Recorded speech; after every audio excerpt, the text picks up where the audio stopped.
Assalamualaikum warahmatullahi taala wabarakatuh kepada anak-anak satu Zuhrah tingkatan 1 Zuhrah A SMKPB. Selamat memasuki alam persekolahan menengah dan selamat berkenalan. Untuk kali pertama kita bertemu dan bertemu di alam maya.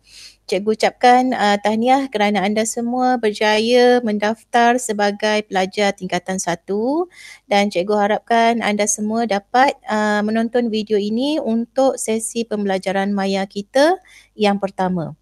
Baik, untuk tajuk yang pertama, okey, di dalam buku teks tingkatan 1, saya pasti, cikgu pasti anda semua telah memiliki buku teks tingkatan 1 dan sekiranya masih belum ada buku teks tingkatan 1, boleh juga anda mendapatkan buku teks di laman portal Delima untuk dimuat turun secara maya. Okey. Jadi untuk hari ini dengan merujuk kepada buku teks anda muka surat 4, kita akan memasuki tajuk yang pertama iaitu di bawah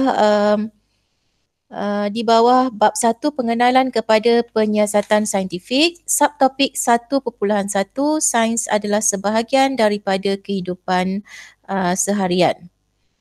Okey.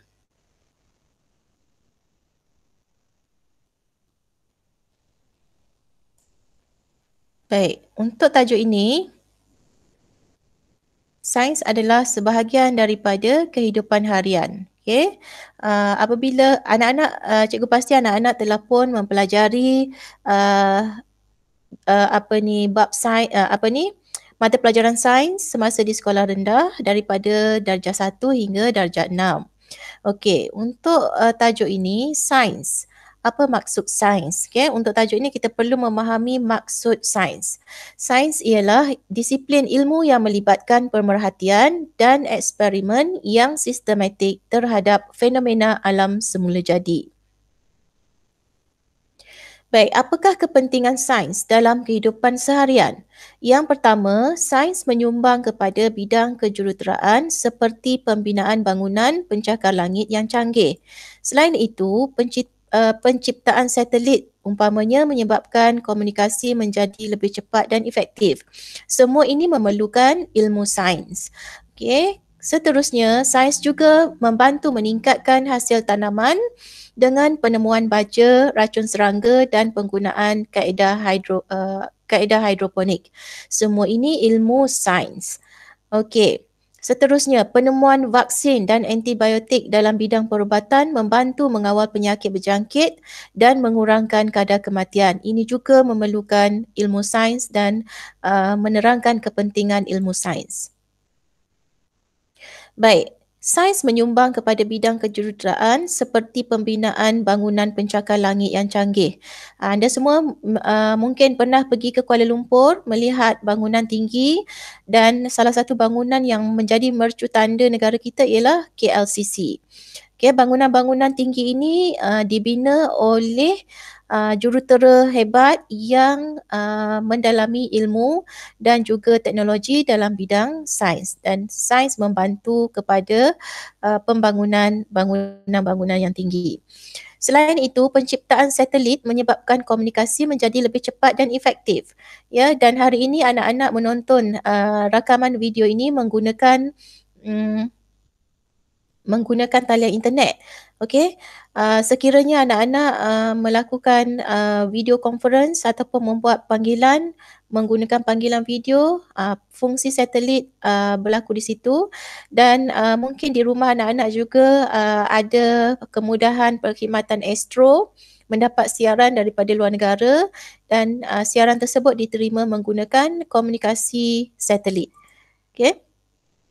Kemudian sains juga meningkatkan hasil tanaman dengan penemuan baja, racun serangga dan penggunaan kaedah hidroponik. Okay, sebelum ini, sebelum ilmu sains diterokai, mungkin petani tidak dapat mendapatkan hasil tanaman yang optimum kerana serangan serangga terhadap tanaman mereka. Tetapi apabila adanya penemuan tentang baja dan racun serangga, maka kerosakan tanaman dapat dikurangkan. Baik, selain itu, penemuan vaksin dan antibiotik dalam bidang perubatan membantu mengawal penyakit berjangkit dan mengurangkan kadar kematian. Baik, sekarang kita tahu kita berada dalam keadaan pandemik yang masih lagi belum dapat ditangani, belum dapat dikawal. Okey, dan ramai di antara saintis-saintis sedang berusaha untuk menemukan vaksin.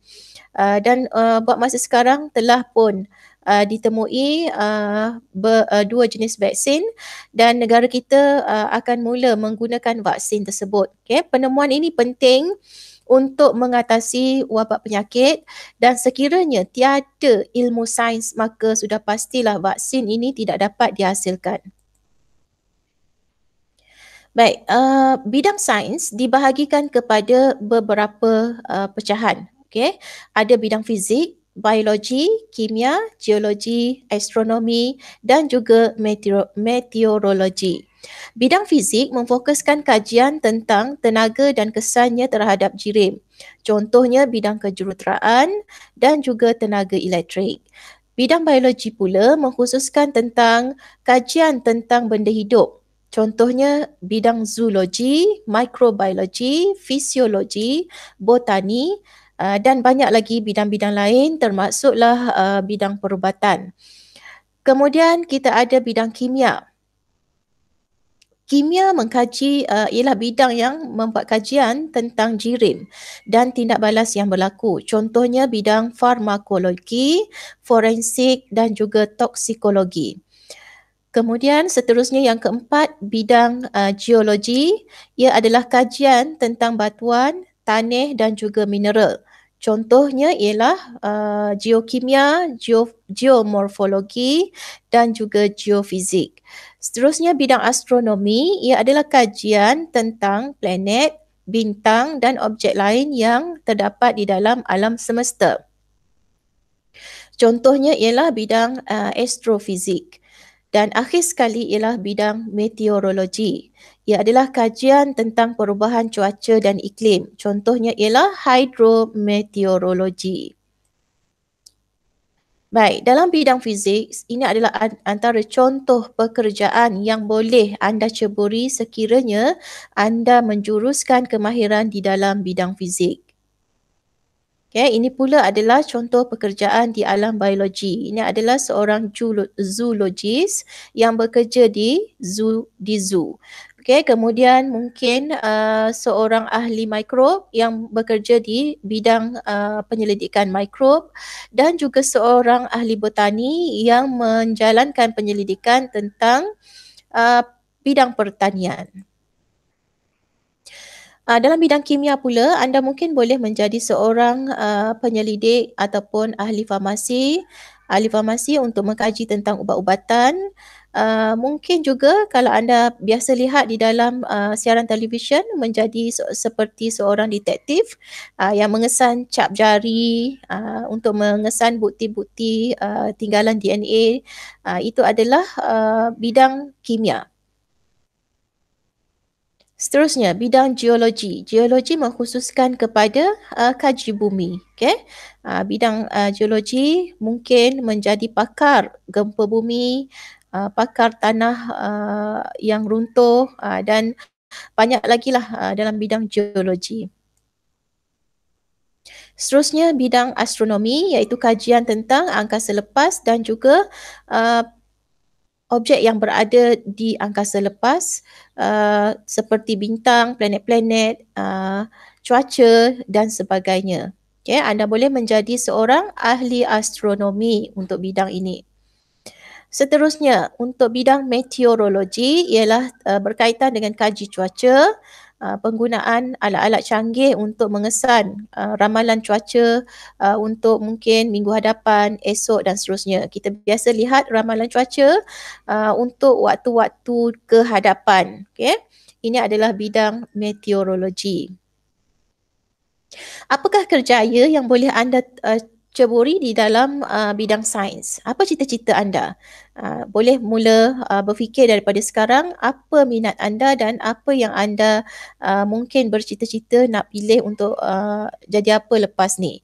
Okey, dalam bidang fizik mungkin anda boleh menjadi seorang ahli astronomi, ahli oceanografi. Astronomi berkaitan angkasa lepas, oceanografi berkaitan dengan laut. Seorang guru mungkin ahli meteorologi berkaitan dengan bintang, seorang jurutera ataupun seorang ahli fizik. Manakala dalam bidang biologi mungkin anda boleh menjadi seorang doktor perubatan, ahli botani, ahli zoologi, mungkin juga seorang guru, ahli oceanografi juga, pakar tentang laut, ahli microbiology iaitu pakar tentang mikrob, ahli biologi. Okey.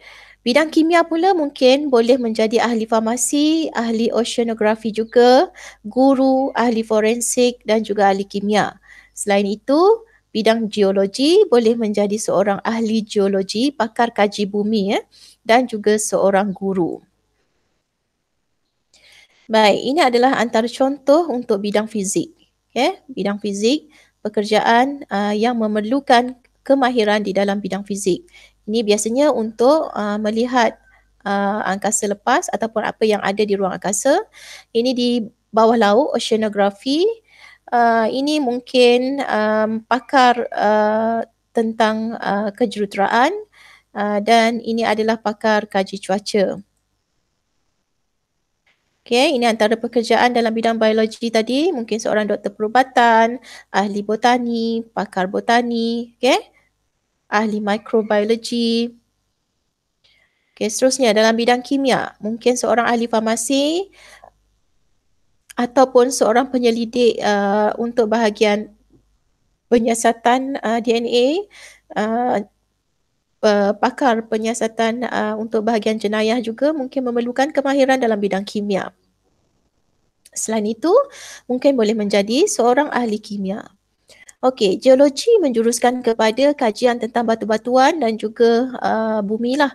Okey, mungkin anda boleh menjadi seorang pakar tentang batu-batuan. Okey, inovasi teknologi. Apakah inovasi teknologi? Kebanyakan mesin dan alat yang kita gunakan setiap hari adalah hasil reka cipta sains. Contohnya kereta, kapal terbang, telefon, komputer dan sebagainya. Dan inovasi teknologi mempunyai tempoh peredaran waktu revolusinya. Okay, mungkin pada zaman dahulu kalau kita ambil satu contoh seperti telefon, pada zaman awal kemunculan telefon, telefon yang hanya menggunakan putar tu. Mungkin generasi anda sudah pun tidak berpeluang mengenali telefon dial yang putar satu-satu nombornya, kosong, pusing, dua, pusing. Dan seterusnya telefon yang bimbit yang pertama yang dicipta pada awal penciptaan telefon bimbit ialah telefon atur yang besar tu, yang berat. Saiznya seperti satu kotak besar yang sangat berat. Kemudian barulah beransur-ansur sehinggalah sekarang kita ada smartphone. Okay? Mesin dan alat tersebut membantu kita menyelesaikan masalah dalam kehidupan seharian kita. Okay, contohnya, kalau kita ambil salah satu contoh ialah mesin basuh. Pada zaman dahulu tidak ada mesin basuh, jadi semua aktiviti membasuh dilakukan secara manual. Pada waktu sekarang, hampir kesemua rumah mempunyai mesin basuh dan tidak perlu lagi kita menyental pakaian dengan tangan. Jadi kerja manusia lebih mudah dan masa lebih jimat.